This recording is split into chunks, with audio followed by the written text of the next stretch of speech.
Hello, beautiful Lightful Souls. I'm so excited to be here with Laura Powers, and we're going to jump into her story and her life. But I do want to remind you that I have a summit coming up with lots of near death experiencers and researchers. So please check out that link, and the link to my book, Angels in the OR, will be posted below. Everything about what we're going to talk about, Laura's background and her offerings and everything, will also be in the show notes. So please check that out. But Laura is amazing. She is a celebrity psychic, has over 7 books out there about just so many different cool topics. She's been on NBC, ABC, Fox, and other places, but she's an angel communicator, a psychic, a celebrity psychic, clairvoyant. But what is really fascinating to me is I interview so many near-death experiencers, but she had these abilities from a very young age and held on to them. So I can't wait to talk about this. But hi, Laura, welcome to the program.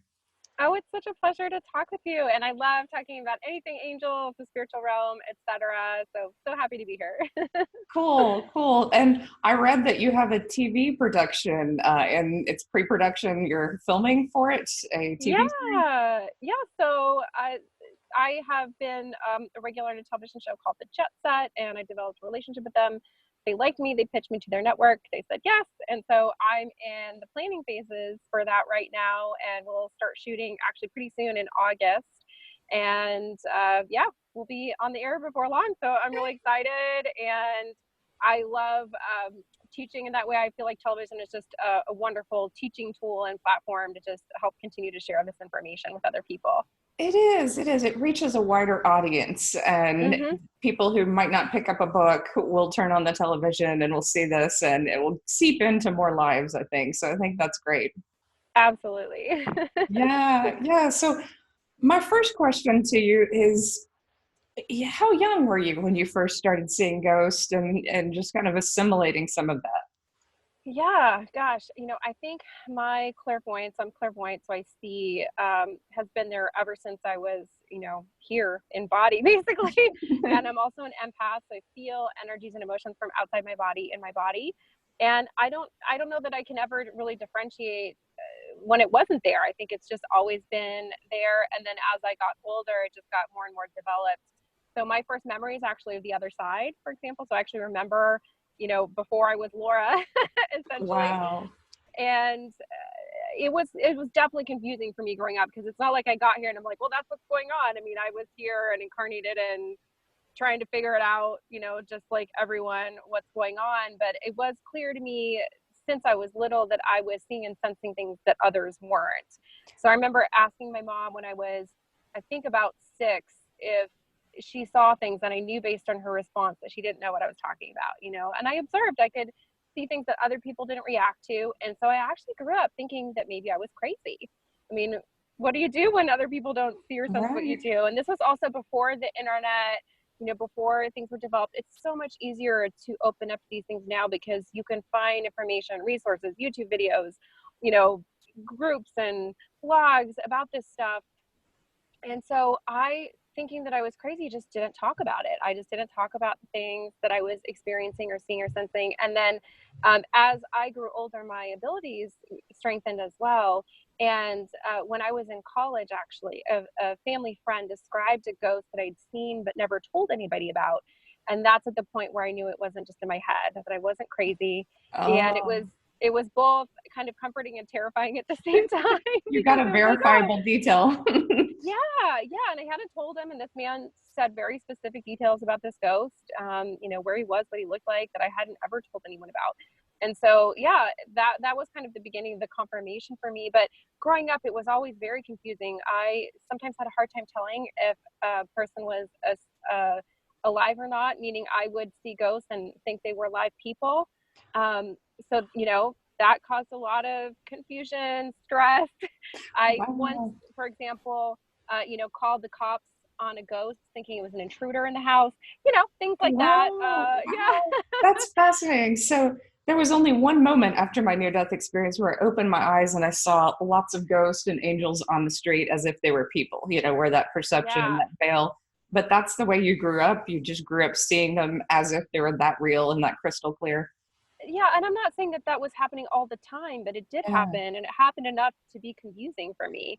And Yeah. I would say that generally now I can tell, but I've still had recent moments, even with the thing within a couple of years ago where it happened, where I thought I was talking to someone alive, and then I realized that no one else could see this person, and they were a spirit, and you know, so it happens. And I think that's the thing with the spiritual realm is it can be confusing. And so what I would do in my sort of daily life is I kind of turn it down, so I focus on more of the material world, and then when I'm doing reading or doing my work, a house clearing, etc., I really focus on that all the time. But sometimes it'll pop in really strongly, and I think there's a variety of reasons for that. Sometimes how the spirit is presenting themselves, karma between me and the spirit, it's a complex situation. But Yeah. yeah, it can be overwhelming when there's so much there. So thankfully, it's not so much that I can't just kind of live my life most of the time. And for people who are sensitive and watching this and pick up on ghosts, the clearing aspect, that's something I just kind of fell into after my near death experience. There would be these moments where I would realize, okay, there's a ghost in the room. It's messing with us. I'm going to open up a portal, send it to the light. I know the light. Let's just let it go. And it would either leave or go into the light. And could you describe your clearing process and how you help souls transition on or what you do? Yeah, it's very much like what you talk about. I think of it as being like a ghost whisperer, so talking with ghosts and basically explain to them what's happening with the ghost. You can think of them as a live person without a body, and they still have their free will. It's in place just like we have our free will as incarnated beings. And so, can't force them to cross over, nor would I want to, but just try to explain to them why it's good to do so, and then give them the opportunity. One of the tactics I have found that works really well is to tell them, hey, if you don't like it, you can come back. But of course, no one ever wants to come back once they go over there.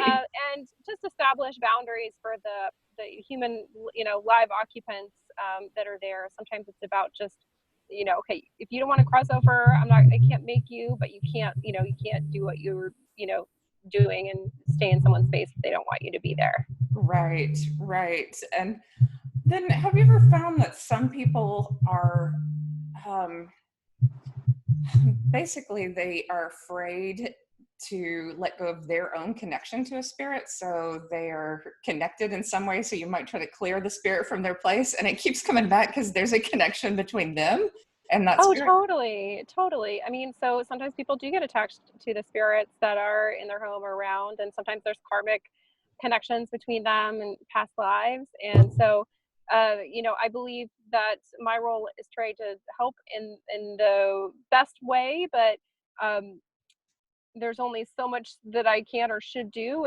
if those people are kind of attached and connected. That's up to them to allow for that releasing to happen. And I believe that everything happens in divine timing, and I'm not going to try to force anything to happen. Yeah, yeah, because that happened once, and I thought, okay, I cleared this already, and now it's back in this person's house. And I just kind of left it alone and said no, I think because I thought there was something connected to the person and the spirit. Yeah, and also another thing to think about is that people. It's sometimes it's the person that's kind of haunted, or the person, in that sense, that is attracting that versus the space. And then it's up to that individual to look at their patterns and whatever they're attracting and their beliefs. So frequently, if someone is attracting spirits then that are not in the light, so earthbound spirits or ghosts, then they may have some kind of pattern in place that where they're wanting to help save or rescue others, or a self-sacrificial pattern or something like that. And that's something that everyone has to heal and release in their own time and way. Yeah. So also, if you heal and clear, release something in a space, if that live occupant hasn't addressed that pattern for themselves, and they can just attract maybe not that same spirit, but someone else that's in another one that's in that same pattern. Yeah, it's very interesting. Good points. And the difference between the ghosts look like people to me when that veil opened up, but the angels can take on the form of people, but often they have this huge form. Just there's a lot of variety in angels. That's what surprised me. Oh, completely. Oh yeah, they're just as varied as like humans, and maybe more so. Yeah, completely. And even just within the archangels, like, two of the archangels that I work with regularly are Michael and Raphael.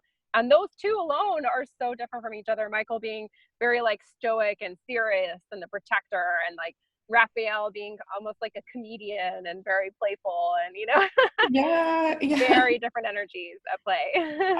I like those both as well too. Like, and they're both so Yeah, necessary. They balance each other. totally, totally. Yeah, but and you're not the only person. I've talked with several people who use Michael and this usually as a form of authority or setting Mhm. boundaries or creating order. Oh yeah, he's great for protection, for boundaries, for manifesting. I say if there's just one angel that you remember to call on, he's a great one for that. And then Raphael also has so many amazing, things he's great for, traveling, for chance meetings, for healing, for manifesting and money. So also a really Yeah. great one And here's to a ask for great help with. question that I'm sure you've answered before, and people ask me sometimes, why call on angels when you can call on God?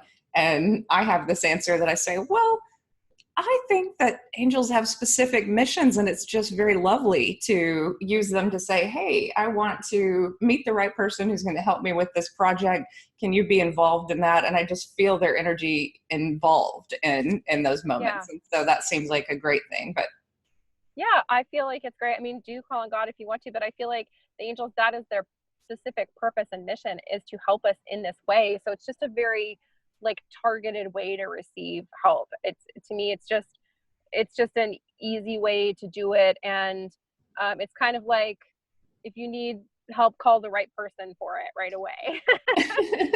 I like that. They're yeah, and yeah, I think the universe has these agents that operate, and just like we have specialties and jobs here, the angels have theirs. And so when you call on an angel that works on a specific thing, it's just like getting the right kind of support. Yeah, yeah, the manifestation of healing. I've played around with it just in moments, but say I have a cut or a burn, I will just spend time, sending healing and asking the healing angels to work on it. And I've seen burns go away really quickly, if I'm in the kitchen and burn my hand or whatever, Yeah, if I remember to ask the angels for that healing. So I think a lot of times people forget, and it's just a remembering and it's a reminder that we need to be reminded that they're there, they're willing to work with us. absolutely. And I think it's something that you can get in the habit of. And so right now, I, I have to. It's interesting. I feel like I have to call on them less than I used to, and now it's like almost this automatic thing. I still ask for their help. Don't get me wrong, but when I was first getting connected with them as a realm and learning to change my life, I felt like I had to ask like all the time, and it's kind of like riding a bicycle. They're they're more a part of my general presence, and also I work with them all the time. Yeah. I think Yeah. that helps too. And Yeah. it's less. It feels like less work. It feels like a lot easier to just integrate them in my life now than in the beginning. Yeah. And I do want to talk, if you don't mind, a little bit about it sounds like you went through a healing crisis, a divorce, and you wrote about Yeah, this big change. And I think people transform in those moments, and that a lot of people can relate to what you went through as part of a greater awakening process. But what was that like for you? oh my gosh, yes, I went through an incredible transformation in pretty much every way. So I was in a toxic marriage, I was unemployed, I was physically sick, had many medical diagnoses. I was 50 pounds heavier than I am now. I was on sleeping pills. Like pretty much every area of my life was a mess. And I actually went to a psychic myself because I just felt so lost. Like my life was in total disarray. I just felt really lost and confused about what to do. And she was one of the first ones to explain to me, that I, with my psychic abilities, I basically had blocked them out for years because I didn't know what to do, how to handle them. She explained that when I did that, I blocked out the helpful information that I needed. It was like I blocked out the light as well as the dark stuff that I was struggling with. I was like, okay, well, how about if I just blind myself and then I won't see anything, Yeah. but I blocked out the light, the beauty, the beneficial parts of life as well. So I set about opening back up. And while I was going through this incredible spiritual and emotional transformation, I also went through this physical transformation. So I immediately lost a lot of the weight. I left my ex-husband, but this was this toxic situation. I A lot of my health issues just went away when I started working with the angels and opening up my abilities. And I think some of this has to do with, there's a huge mind body connection. And when I was spiritually blocked, it also created a lot of physical blocks in my body. And Yeah. this is thought of in a lot of indigenous cultures as shaman sickness, meaning if you are here to be a teacher, healer, helper, and you don't do it, you can literally become sick. And if you don't listen to that message enough, you literally can die from it. And I think if I had kept going on the path that I was going on, that might have happened. Like it was really a crucial point for me. And so while as challenging as it was, I don't regret it all. I mean, I learned so much, and I learned also what happens when you don't listen to your intuition is not good. It's so much easier in all ways, in terms of health, finances, fun, joy, whatever, if you open up and pay attention to your intuition. I know I've learned that lesson the hard way too, where, okay, if I hear it, I'm going to do it. I've learned. Yeah. It Yeah. could be a little challenging in the moment because you might not see exactly why you have to do that. Then later it's revealed, but yeah, Yeah. It's that's the interesting part. definitely definitely about trust. And of course, the more that you do it, the more you learn to develop that trust. And for me, like, I get the guidance now, and it's so much easier for me to listen to it now than when I started. I remember when I first got some of these things, and it was like my logical mind was, really battling me. And for being a psychic medium, I'm actually highly analytical. And so that was always a struggle for me in the beginning, was to sort of quiet the analytical side of my mind to allow for this other side to develop. Yeah, I was fascinated by that. So your background in college was poli sci. Did I read that correctly? In journalism? Yeah, so I have an unusual background. So my undergrad is in theater, so I've always been very Oh, creative. And then I worked at the president's office of the University of Colorado. And while I was working there, I got my master's in political science. And then I ran for city council. I became a planning commissioner. I was the executive director of a nonprofit. I was very involved in politics and local government. And yeah, so that's about as opposite from being a psychic as you can get. yeah. In a lot of ways. And yeah, as I opened up kind of energetically, spiritually, I just did the complete 180, and basically came to realize that I could be a lot more impactful and helpful in this new way. And so many people, this is what I'm hearing a lot, and I don't know if you hear this a lot from people who ask for readings or connect with you. People are longing for their purpose and their mission in life. And how do you guide people who feel this deep longing in our culture? Like, we have a lot of wonderful things, but still, I think there's this longing to spread love and enlightenment, and people just don't know exactly how to do it. Yeah, I think completely. We are feel our soul, and when we're missing something that our soul came here to do, or that our soul wants to do, or is aligned for us, it can feel like there's this something missing. And so I think there's a lot of people that are going through this right now, because unfortunately in our society, we're not taught to connect within our soul, our higher self, our intuition. And it's like there's this huge missing piece of the puzzle, like half of the puzzle is missing, Yeah. And yes, the analytical, logical mind is really important, but that's just a piece of it. And so we've swung so that in our society it's so much on that side, and the other side is missing and needs to be addressed. So I think people are seeking that out, and thankfully there's more avenues or openness to it now than there used to be. And I highly encourage everyone to learn to meditate, to start to receive information from their angels and spirit guides, or to book a session with someone like you or me to help them if they're feeling like they're struggling to access that information on their own. Yeah, yeah. I think that I connect people sometimes to the energy, and I love doing that. When people are sensitive enough to go, oh, okay, I feel that energy coming in, I feel that love. And to me, sometimes people need that connection with another person in order to feel it and have it validated for them that, yes, this is happening right Totally. now. Yeah. Totally. I think it can be very helpful to help a person understand what's going on. And I teach psychic development, and it's really powerful to help for them to understand what's happening, get the confirmation, and then learn how to access that for Oh, themselves moving forward. Neat. I have a friend in Canada who does that too. I love courses like that because I think people have so many questions and it can be playful. I bet your courses are like that where people are encouraged to play in the process. Oh, absolutely. Yeah. And the angels, again, there's different personality types of the angels, but overall, I think the angels are very light and playful and really want the best for us. And they want to connect with us and for us to lead the best life that we can. So I have to ask you a question. I know that you're writing a book right now about pets and their connection to Yeah. us from the other side. And I made a post this morning on social media, just kind of honoring the animals that were in my life who've passed over Mm, and just remembering their story in my life. But do you channel pet messages to people? I do. Yeah. So it's interesting. Some people start out in their work with animals, right away. I've always felt very connected with animals and felt how special they were. But I started working with human clients, and people are so close with their pets that I started to get the requests from my human clients to uh, either do mediumship with their animals who had crossed or to help their animals that were still here in body. And so it just kind of happened gradually. And the more that I did it, the more I grew to love it. So yeah, I have a book coming out on this work in the fall. And I think animals have so much to teach us and share with us.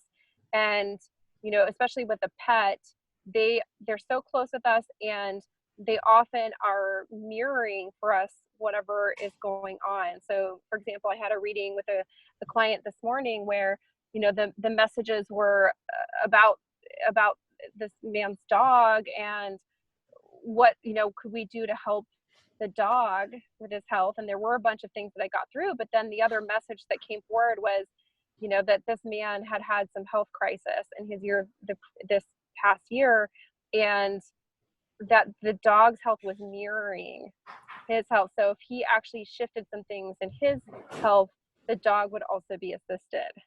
So, and I find that kind of thing happens all the time. One of the best things we can do to help our pets is actually to help ourselves, and then the pets will be I in a love better it. place.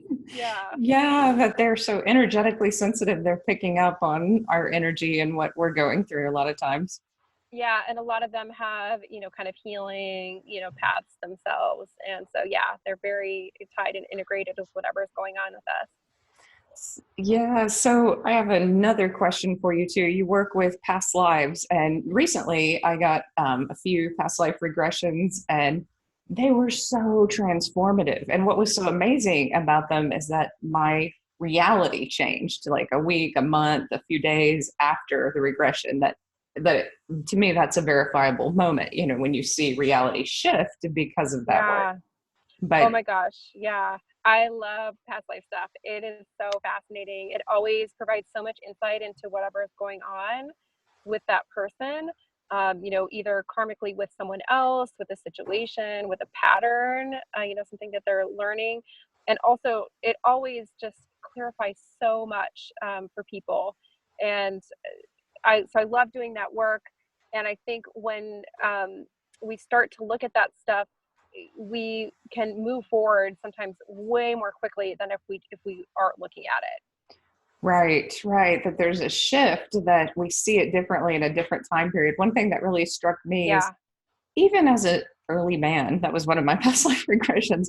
I was kind, like I cared about Yeah. the community and the safety. And you don't think of people in those situations and other time periods still being essentially good, but the rules and regulations are not the same. It's just a different time. And, all these sensitive souls live through these time periods. Absolutely. We've all had so many different lifetimes. And though there are a fair amount of young souls incarnated right now, if you are at the point where you're looking at past lives, you're probably an older soul that's ready to integrate some of that stuff. By the way, I don't know if this has come up in your sessions, but I'm definitely getting you some past lives for you in Egypt that were quite significant. Interesting. Yeah, there's so many different realms to go into, but yeah, Mm-hmm. I'll have to ask about that. Cool. Amazing. So one of the things, if it's all right, I'd like to mention is you brought up that I had these abilities since I was a child, and that you talk with a lot of near-death experiencers. One of the things that I've become aware of, recently, is that there is a connection with trauma of some kind or another and our ability to kind of connect and open with that realm. So even though I didn't have the trauma of a near-death experience, I actually came into a situation in my family where there was abuse and trauma um, Oh, from a young age. And so I have noticed that as a pattern with those who have these gifts and abilities from an early age, that sometimes that's a connection. I know. I've started seeing this too, and several people I've talked with that a lot of people have had an out of body experience when they're a child and they have a traumatic moment, that they leave their body, and that's that first awakening that, oh, I'm not my body, that I'm outside of it. And it's actually a beautiful thing on that level, even though they're witnessing something terrible that's happening to them. Right, They still are right, aware of the soul and the soul's journey, and that makes all the difference in the world. completely. And the real healing comes from, I think, from that spiritual realm and from connecting with it. And it sounds like you feel that way too. It sounds like a lot of your work is focused on healing. Absolutely. Yeah, no, I love healing and helping and teaching, and so many different ways, empowering people and helping them to live the best life that they can, how to heal from within, how to connect with their guides. I'm very blessed if you could see the transformation that I've gone through from, being in a bad marriage and being physically sick and unemployed. And now I have a pretty glamorous life. I mean, I was just at Cannes for the film festival, and then went to Spain and Venice, and I, just having these incredible life experiences, and that whatever it is that we dream of and want in our life, that it's possible. So often, I think we get the message that we have to live this kind of small, limited life, and it's just not true. So I want people to not only connect with their guides and angels, but also to just understand how beautiful this life can be and just what's possible. yeah, I encounter a lot of people who are deeply hurt. And I think that healing work is a lot of times just opening up to feeling I am worthy of this better situation or this better life. And sometimes that starts in small increments for people. Oh, Sometimes they make completely. huge breakthroughs, but sometimes I just say, okay, if you can't imagine something fantastic, then just imagine a little better. And every day imagine Yeah. a little better. Yeah, it's definitely, in steps. And I think manifesting and opening to receiving is definitely something, it's like a muscle. And it gets stronger over time when you use it, and it can also atrophy if you don't use it. But it Yeah. does get easier. So I can manifest things now that would have seemed, very challenging when I first started out. Yeah, tell me more about that because that's something else you teach, isn't it? Some manifestation tips. Yeah, Yeah. absolutely. So with manifesting, there's several steps that may seem simple, but of course there's complexities wrapped around it. The first thing is setting your attention on what it is that you want to bring in. And this is harder than it might seem on the surface for some people, especially if you have beliefs about what's possible or not. Then it's asking for help. And I think this is a key step with asking your angels and spirit guides and the universe to support you in this transition and process to bring in whatever it is you want to manifest. And then a really key part is working through any patterns, beliefs, or releasing any energies that are not in alignment with whatever it is that you want to bring in. And I think this is the part that causes a lot of issues for people is, sometimes we can't have one thing and the other thing that we want to bring in. Like we can't have this amazing life and our addictions, or we can't have, this in a codependent relationship or Right. whatever. And so identifying those things and releasing. So if you're struggling with manifesting and you feel, it's not, something's not coming in, that there may be something that you need to release to allow for that to come in for you. That's a very interesting point too, and I think there's also hard work connected with some things that people want to manifest too. And you can't want just ease and sitting around, and then sometimes bringing in what you want. That there is some work, but it can be fun, and that's what I remind people that if you're excited about what you're doing, if you have this rush of energy, then it feels less like work, and it feels more like, oh God, I've got to do this. Yeah, yeah. And I think that the hard part is like in the energy. and in the releasing frequently. But even that becomes easier over time. So I can release a lot more easily now than, when I started. And so if something feels hard, I think the other piece is that we grow through this struggle and challenge, but it's a matter of figuring out, what is growth and what is just being in struggle unnecessarily. I think that's the Yeah. other challenging piece. But again, with practice, you start to be able to Hmm. determine those more. That's a really good one. And what is the difference? I'm thinking about that now between growth and struggle.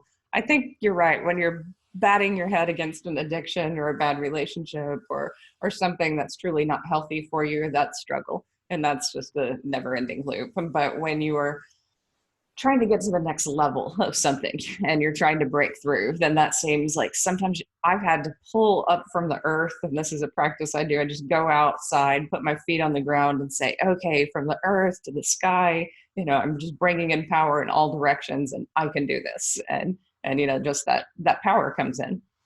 Absolutely. Yeah. So one of the things you can do to ask yourself is whatever I'm kind of working on, struggling against, is this building towards something that I want to achieve, or is this kind of lost energy going to something that isn't what I want to create? So yeah, it's a process. And again, over time, you get better at figuring out what that is. Yeah, yeah. Well, what's been one of, and we'll end with this question, but what's been one of the most surprising elements of the journey, after that healing crisis and that life change? What has really surprised you on this journey? Gosh, I think I talked about a little bit already, but just how much is possible. I think, Mm. like many people, I grew up with societal messages and family messages about limitation and kind of lack and struggle and kind of keeping myself small. And as I've gone more and more into my work with angels and learned to connect with my higher self, and it's just like, oh my gosh, there is so much possible. And all that stuff is frankly BS. It's just not true.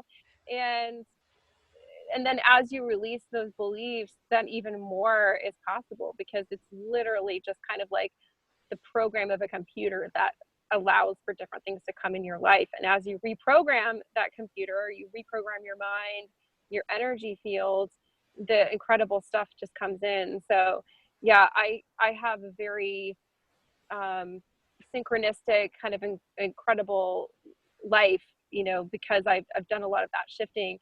But when you're starting, it can feel hard. That's the part we're talking about, where it can feel hard in the beginning. And so if you're trying to bring something in and it's not working, right away, don't give up. Just keep working at it. Ask your angels and spirit guides to help you release anything in your life, any pattern, belief, situation, relationship that's not aligned with where you want to go and who you want to be, and then just keep moving forward on it. And then to believe when your angels give you these messages, and it may not happen, next week or next month, it might be a year, but still, when those images come in, I think they are meant to give people faith and hope and belief. And sometimes it can seem a little overwhelming, like, seriously, this is the image you're giving me, but it's still a beautiful connection. Absolutely. And then one message I'm getting to share right now is that a lot of times when we are feeling fear, resistance, worry, that is literally not ours. And so people are very sensitive, often telepathic, empathic. They are picking up on thoughts and feelings from other entities, from other people, from society. And I've gotten the message that most people have very light, positive, optimistic thoughts on their own. And when they're picking up on something that isn't, when they feel like they have a thought or feeling that's not that, it's frequently coming from outside of themselves. And people just tend to take ownership of that and assume that it's theirs, when in fact it's not. And this happened for me. I'm extremely telepathic. I mean, that's what allows me to do my work. And I feel very blessed for it now. But growing up, I was very confusing. I grew up thinking I was ugly, had a lot of negative thoughts. I was suicidal. Um, and then once I opened up and understood my abilities, and it was like, oh my gosh, that is not mine. All those negative thoughts are not mine. And it was like this life-changing moment when I figured that out. I remember reading Eckhart Tolle's book, The Power of Now, and he talks about this, and it's really important. Like, you are not your thoughts, and I would add to that, your thoughts are not necessarily yours. And Yeah, yeah. And think read, of it as more like a conversation. Like, thoughts are like a conversation that you're a part of. Like, when we're talking, and I can tell when you're talking and when I'm talking, but when our thoughts, it tends to be all jumbled together. And so, not to take ownership of whatever comes in. that's so important. That's a wonderful message. And it's something that I work with too. And I realized this over time. And thoughts, you can feed yourself good thoughts too. So I reach for really good thoughts because I'm like, well, these thoughts are making me unhappy. So why don't I go read something that makes me happy and then feed my Yeah, body with those thoughts, and then the feelings resonate with those particular thoughts. And it's a little bit of work, but hey, it's good work. It's work that absolutely. shifts everything. And so that's another way to do that. But I found, and I don't know if you found this too, but when I go out to nature, I can rid myself a little quicker of some of those thoughts that are not my own, but I kind of become more essentially me. Yeah, I think there is lots of clearing techniques that really help. But yeah, being in nature, for me, trees are very clearing, like being around trees in Yes. particular. For some people, water, being in or around water. For some people, they do really like mountains and that kind of grounding, you know, stone earth energy. So different things work for different people. But yeah, absolutely. Nature as a whole is super clearing. Uh, Yeah. and meditation, I think, is a wonderful tool that everyone can access wherever they are. Well, tell everyone, I'll of course post your links below, but tell everyone where the best place to find you and what's going on with you right now.